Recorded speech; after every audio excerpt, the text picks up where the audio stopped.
Hello, I'm Paul Beckwith, and in this video I'm going to chat about how the jet stream configurations, how the spatial location of ridges and troughs in the jet stream as they circumvent the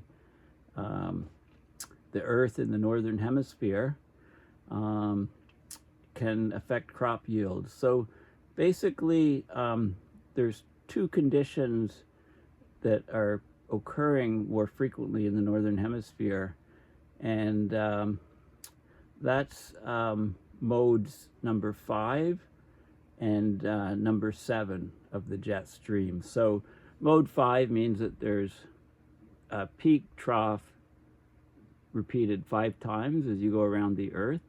Mode 7 would be there's a peak of the jet stream and then a trough 7 times as you go around the northern hemisphere. So these two configurations are happening more often, and we know quite well where the peaks and troughs get stuck because they kind of get locked in place. And so what we can do is we can look at the overlap of these peaks and troughs on the major crop producing regions of the world, 5 of them in fact, where the bulk of the maize or corn is grown in the world and the bulk of the wheat is grown in the world.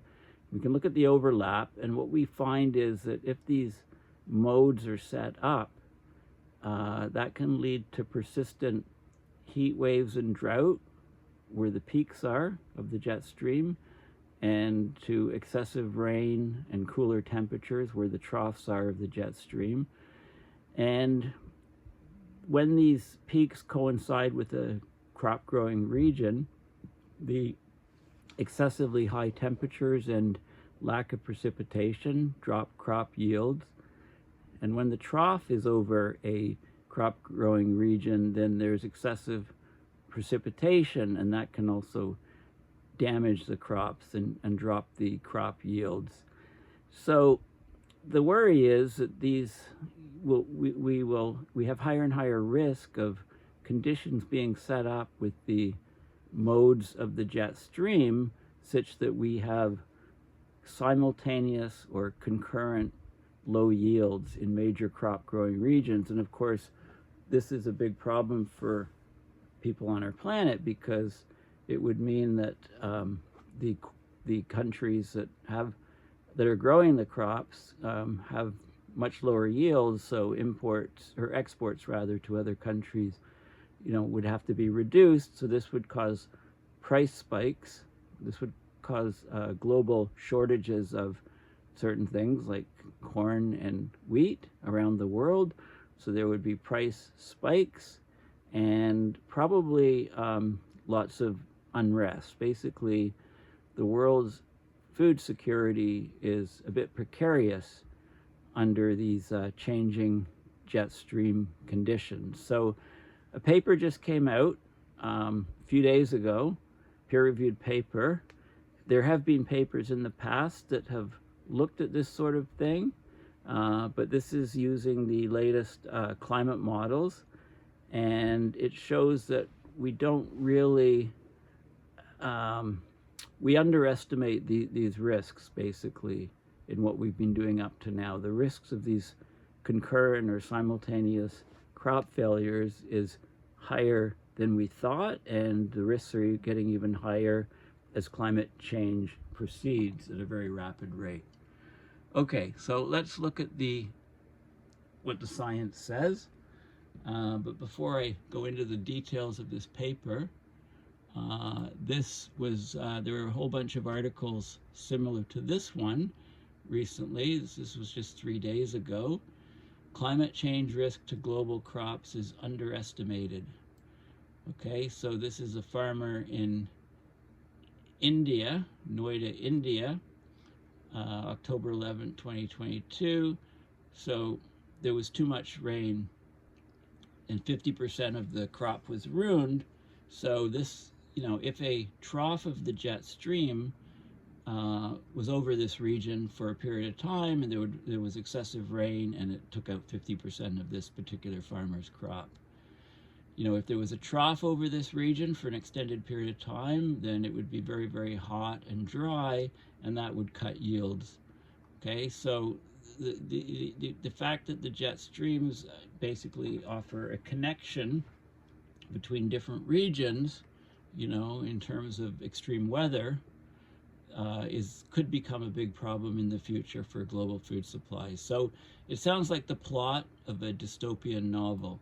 Crop failures occur simultaneously in multiple major food-producing areas around the world, leading to price spikes, food shortages, and even civil unrest. Nothing gets people out onto the streets protesting than the lack of ability and lack of availability of food to eat. So the authors of the new study that was published, they're warning that our current prediction models underestimate the possibility of such a simultaneous food failure event. So the study was published in Nature Communications. So extreme weather events like heat waves, droughts, and extreme precipitation, of course, they can adversely impact crops, and global warming is increasing the frequency and intensity of the weather extremes, right? Because the jet streams are wavier in the north-south direction, and we're getting, they're often getting fixed in place. So simultaneous crop failures in multiple regions could be caused by a strongly meandering or very wavy, or I don't know if I should use the term kinky jet stream, but you know, that's what it is, a very, very kinky jet stream can cause this. So between 1960 and 2014, summers with strongly meandering jet streams have resulted in harvest reductions of up to 7%. So this is in the data in the past. While current climate models effectively simulate the atmospheric patterns related to the jet stream, they underestimate the surface weather anomalies and negative effects on crop responses that they're associated with. So if we want to prepare for these type of complex climate risks in the future, the models don't seem to capture this at the moment. So this study should be a wake-up call in terms of the risk, the uncertainty of the impacts of climate change on the global food sector. Okay, so let's look right at this paper. So we can have low yields. You know, it's fine if there's low yields in one place on the planet, but if they're synchronized, and there's synchronized and concurrent low yields in, say, multiple corn growing regions and multiple grain growing regions on the planet, then this is a huge risk. So these risks are underestimated in climate and crop model projections that are done to date. Okay, so obviously simultaneous harvest failures across major crop producing regions are a threat to global food security. Concurrent weather extremes driven by a strongly meandering jet stream could trigger such events, but so far this has not been quantified. So the ability of state-of-the-art crop and climate models to reproduce such high-impact events is a crucial component for estimating risks to global food security from abrupt climate system change. So what we're getting is an increased likelihood of concurrent low yields during summers when there's meandering jets. And this is seen in the observations looking in the past, and it's also seen in computer models going into the future. So the climate models simulate the atmospheric patterns, but the surface weather anomalies and the effect on crop yields are underestimated in these simulations. So we need to do a better job in our prediction. We need to model the blind spots, because these are very high impact events, obviously. You know, concurrent simultaneous drop of yields just of a few percent can have deep effects on prices and the ability of humanity to feed itself. Okay, so we need to have a look at that. So basically, yeah, so this is kind of talking about that. It talks about some of the previous work. So But in the northern hemisphere, summer, we're getting recurrent patterns which are, you can call them quasi-stationary Rossby waves. So the jet stream, is wavy, and when it gets into this wave 5, where there's 5 peaks and 5 troughs as you circumvent the planet, or wave 7, if there's 7 of each of these, those where the wave number refers to the number of ridges and troughs associated within the mid-latitude. So when the amplitudes of the jet stream is like this, and when it overlaps with crop-producing regions, then you can get into deep trouble. Okay, so specific summertime circulation regimes in the jet stream act as circumglobal teleconnections, promoting simultaneous heat and simultaneous extreme rainfall extremes with adverse effects on agricultural production across the mid-latitudes. Okay, so let's have a look at the data, basically. Okay, so this is a complex-looking set of images, but it's just the Earth, and it's looking down on the Arctic, on the North Pole. Okay, so this is Greenland here in each of these cases, in each of these maps. And the key thing is that the purple lines are the wind speeds, 3 meters per second, increments of the contours. And the important thing is that the purple ones are southerly winds. So southerly winds are winds from the south, moving north, south to north. And those are the purple ones. And the orange ones are northerly winds, winds moving from the north to the south. So we've got north to the south winds here, then we've got a trough, and then we've got winds moving south to the north here, and then we've got a crest, or a ridge of the jet stream, right? And under the ridge, it's hot. Okay, so the reds are temperatures, 2-meter temperature anomalies. So it's hot here, okay, and then so you have a trough, a ridge, a trough, a ridge, okay, a trough here, a ridge, very powerful ridge here, and so on. And you can count the, this is in the past, okay, this is in the past with another model, and this is, okay, so where are we? So first of all, yeah, it's a bit complex. So this is, first of all, A to C is wave 7. Okay, so this is wave 7, and you can count them. So you can count, the sets of purple and brown. So this is like 1 set, 2 sets, 3 sets, 4 sets, 5 sets, 6 sets, 7 sets. Okay, so that's wave number 7, and you can count them down here, and you get 5.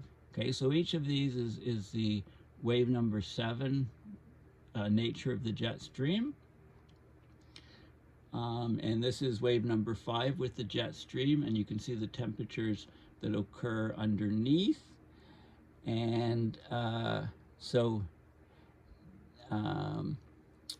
A to E, this is Northern Hemisphere summer, June, July, August. Based on A to E is European reanalyst 5. So this is the, going back in the past, reanalyst data is A and E from 1960 to 2014. B to F is the historical data, the observations. Okay. C to G is the future. Okay, that's what we could expect in the future. And the last one is D and H is output from bias adjusted output from 4 different simulations. So these are the CMIP6 simulations, which are from the last assessment report 6 of the IPCC. Okay, so basically what you can see is you can see these patterns. You know, they've occurred in the past, they're occurring in the future. The jet streams are getting wavier and getting stuck more often, so they're occurring more frequently in the future. Okay, so these are the patterns that overlap, that have most of the overlap of over crop producing regions of the world. These are the riskiest patterns, if you like. Okay, now we look at the world here, and we can see the different crop growing regions. Okay, got North America, Europe, India, Asia. And what we show here is this is the mean response in precipitation and 2-meter temperature anomalies over these major crop producing regions during wave events in reanalysis data and the climate models. Okay, so B to F is wave 7. Okay, wave number 7 case. And G to K is wave number 5 case. And this is North America, Western Europe, Eastern Asia, and India. And we've got the precipitation anomaly here, so drier, wetter, and we've got the temperature anomaly here, colder, warmer. Okay, so let's look at Eastern Europe, for example. Okay, so what you can see is with wave number 7, the wave number 7 configuration, we get more rainfall in these crop producing regions. And with wave number 5, we get temperature anomalies. We get warmer temperatures in these crop growing regions. So both of them are bad for yields in this region. Okay, in Eastern Asia, you get some areas have more rainfall, other areas have less rainfall. So that stresses both of those regions. And in this case, you get less rainfall in most of the regions, less rainfall in most of the regions here, more rainfall in most of the regions here. So there's anomalies going either too much rain, too little rain, or too little rain and too warm, too much rain and cooler. Okay, so there's anomalies in each of these cases which can inversely affect yields on crops. Okay, so that's the gist of it. And you can go down and you can look at the historical experiments and observations and look at the different crop growing regions and look at the composite yield anomalies, so the changes of yield. And this is from observations and looking back in the past. This is for wave 7 across here and wave 5 across here. And this is modeled going into the future. If you model, so going into the future, but also modeling the historical, not the observations. So what you can see is that, so for wave 7, you can get drops of the yield in over the world of a couple percent. Okay, and then you can see this is in, specifically big drop in North America and Western Europe, smaller drop in Eastern Europe, but a drop, very large drop in Eastern Asia, and not much change in India. This is wave 7, and with wave 5, you get a different configuration, but you get the yield is dropping more than going up, right? So these patterns drop the yields, different amounts in different regions, but overall they drop the yields. And moving forward, you also get a similar tendency to drop yields. Okay, and this is an interesting comparison because this is looking at the drop in both. So you get a drop in wheat and you get a drop in maize. So you got those two different variables for each of these areas where the crops are grown. Okay, and this is So it showed that the precipitation and the temperatures are changing to affect the yields, in most cases to drop the yields. And if you look at the effects on both corn and maize and you multiply the effects, so there's this thing called LMF, which is, that's just a product of the drop of yield. Where is it defined? I can't find out. It's a likelihood multiplication factor. Okay, so your drop yield is in regions when wave events amplify the likelihood of concurrent low yields. Okay, so there's an example at the back here. So let's go down to the back. So for example, if you calculate an LMF of 1.6, that means during waves with more than one wave 7 event, if it was done for wave 7, the probability of concurrent low yields is increased by a factor of 1.6 or 60% compared to years with no wave 7 event.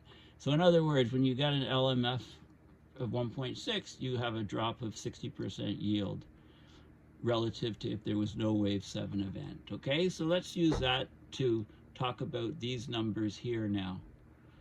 Okay, so this is basically wave 7 is across here and wave 5 is across here. So this is the guts of the paper basically. These are the key results. So if you look back in the past, the observations, and that's from 1960 to 2014, that's these guys here. What you can see is in India, for example, and North America, there's a reduction of yield, by 80% if wave 7 occurs, the wave 7 jet stream occurs in that particular summer. So you can see where the concurrent crop failures would be in different regions. And like here, for example, with wave 5, it's actually much worse.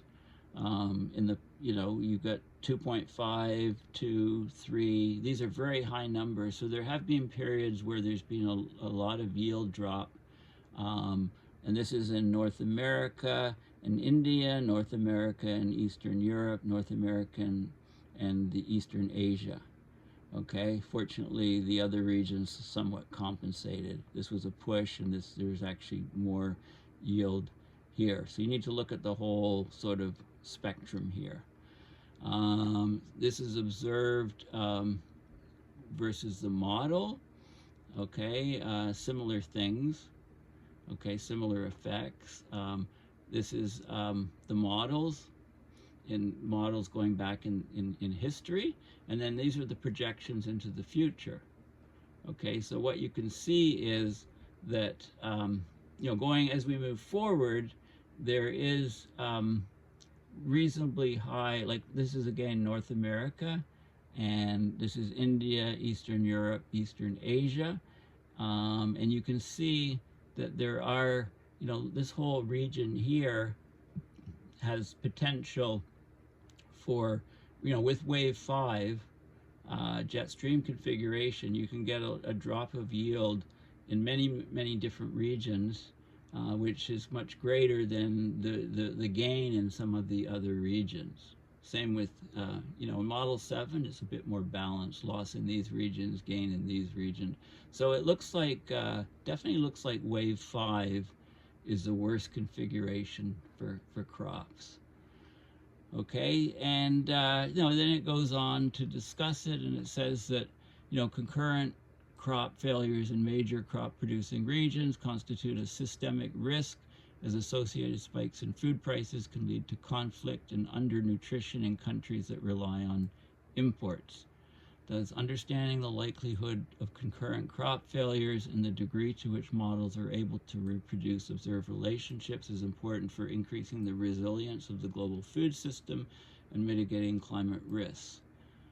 So the circulation patterns associated with high amplitude Rossby waves, the jet stream wave configurations, are accurately reproduced in climate models, but the surface temperature and precipitation anomalies is largely underestimated. Okay, and that's that's basically the top figure I showed you. That's this figure, which shows again the precipitation anomaly positive negative, and the temperature positive negative change. Okay, so it's not just areas with more rainfall are a problem. Areas, we have too much rain is a problem, not enough rain is a problem, and then too warm is a problem. Okay, so you can get those areas, and the overlap with the crop growing regions and the effect on each of the individual regions is looked at here. So this could be a problem because we're talking about wave 5 is definitely looks the worst. The wave. So investigating future projections under a high emission scenario, we find no consistent global increase in wave amplitudes because they're only looking at 37.5 to 57.5 degrees north, right? And the amplitudes go much beyond that. But once you're beyond that, you're beyond that, the waves can look similar, right? You can think of a wave coming this way and a wave with a much higher amplitude. If you're only looking at a small chunk, from here, you might not see a huge difference. But it can change when it overlaps with the crop growing regions of the world, you can get these effects going on, like amplified land atmosphere feedbacks act on top of the regional circulation changes in a warmer climate. You can get and we're seeing things recently like recent extreme heat events, associated wildfires, the extraordinary heat wave of 2020. We're getting all kinds of heat waves around the world right now. So these are all high risk to crop growing regions of the world. Simultaneous extremes linked to a meandering jet stream from amplified Rossby waves, especially in the wave number 5 and wave number 7 configuration, leads to regional yield losses, low harvests across the mid-latitudes. So the increased likelihood of concurrent or simultaneous low yields in major bread baskets is mostly reproduced by historical model experiments, reanalysis data, but the yield losses are underestimated in crop models. Okay, so, and we're talking about small percentage of yields. If it's simultaneous across the world, if we drop, you can look at the percentages again over here. If we have a simultaneous crop failure in multiple regions, with one of these configurations, we might be talking about a loss of a composite yield loss worldwide of a couple percent here, right? This is about between call it maybe a drop of 1%, maybe up to 2% worldwide, right? That would be enough to drive up to cause shortages of food, of the corn, grains, drive up prices around the world, and cause a lot of social unrest, as people start scrambling, especially in the developing countries. And the underestimation is, if you look at the CMIP6, the latest climate models that are in the IPCC report, AR6, the last report, the response for wave 7 is essentially 0. So this is underestimating by about 3% the crop yields. In other words, the crops the yields can go down 3%, right? And that's more likely as opposed to no drop. Also, with wave 5, there's also a, severely underestimating the response. Like, you can have crop losses. They give some examples, like 9% in Eastern Asia, 3% in Eastern Europe, 7% in Eastern Asia, 6% in North America, 3% in Eastern Europe for wave 7, with an average response across the selected regions of a 2 to 3% drop. Wave 5, values of -1 to -3% for the highest regional anomalies in the EU, Eastern Europe, down 3.7%, North America to down 2%, and so on. So these things are really, these are very real possibilities that we can have concurrent failures of crops, not failures, but reduction of yields by, 3%, say, and that would have, the food market is so tight that would cause price spikes, global food shortages in the corns and grains, and cause disruption of the global food system. So this paper is open source. You can just Google the title and download it and have a look at it. Go through it in detail if you want, have a look at the statistics. Hopefully I've given you a decent overview and captured some of the key points. So I've always said that one of the ways that abrupt climate system change can be expected to impact humanity is to cause some sort of simultaneous failure of crops because of the very nature of the jet stream, waviness, and how the peaks and troughs tend to get stuck in certain locations, and then you can overlap them with the locations where we grow food on the planet. And you can see that, moving forward, we can expect that we will have significant disruptions to global food supply. It's just a matter of time. And, a summer we'll have just bad luck, and we'll have the jet stream configuration, we'll say, locked in wave number 5 mode or wave number 7 mode for a significant period of time to take out crops in some regions by heat waves and drought, and in other regions by excessive rainfall, and perhaps flooding of fields. And we're at great risk of this happening, and these risks are greatly underestimated using current climate models and using current crop models, because they're not considering these effects of the jet stream directly in their analysis. So thank you for listening. Please consider going to paulbeckwith.net and donating to my PayPal to support my research and videos. Okay, thanks, and bye for now.